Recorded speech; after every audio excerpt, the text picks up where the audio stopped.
গ্রামে আমরা তার লাশ পাই। লাশ পাওয়ার পরে আমরা দীর্ঘ আজকে 6 মাস হওয়ার পরেও প্রশাসনকে আমরা ভিকটিম যারা এর সাথে জড়িত, যারা আমরা তাদেরকে সন্দেহ করছি এবং পুঙ্খানুপুঙ্খানু প্রমাণস্বরূপ আমরা প্রশাসনের কাছে হস্তান্তর করি। ফেসবুক, ইমো চ্যাটিং বা তাদের সাথে যেসব কনভারসেশনগুলো ছিল সেইগুলো দিয়ে আমরা প্রশাসনকে অবগত করি। বাট আজকে 6 মাস অতিবাহিত হলেও আসামির পক্ষ মানে আমরা যারা ভিকটিম, যারা এই হত্যাকাণ্ডের সাথে জড়িত, তাদের কোনো বিচার আমরা এখন পর্যন্ত পাইনি এবং প্রশাসনের পক্ষ থেকে আমরা আশানুরূপ কোনো সমাধান এখন পর্যন্ত আমরা পাইনি।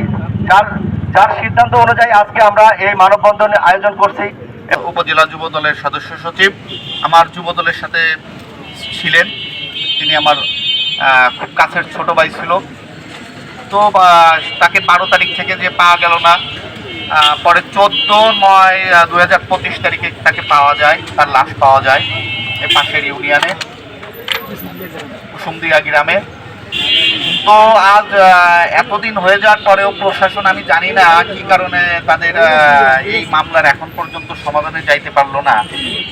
এবং চার্জশিট সেটা তদন্ত তারা করবে, করে চার্জশিট দেবে, সেটা ঠিক আছে, সেটা প্রক্রিয়া। কিন্তু এখন পর্যন্ত যেহেতু অনেক কিছুই, কার ফোন কল, কীভাবে কার সঙ্গে ওই টাইমে কথা বলছে, সব কিছু যখন দেওয়া হয়েছে, তারপর তো আমার মনে হয় প্রশাসন ইচ্ছা করলে আরেকটু গতি যদি বাড়ায়, তাহলে আরেকটু গতি বাড়লে আমার মনে হয় এই মামলা। জানতাম না, পরে আমরা সবই জানছি, কিন্তু আইনে আমরা সব বলছি, কিন্তু কোনো গুরুত্ব হয় নাই।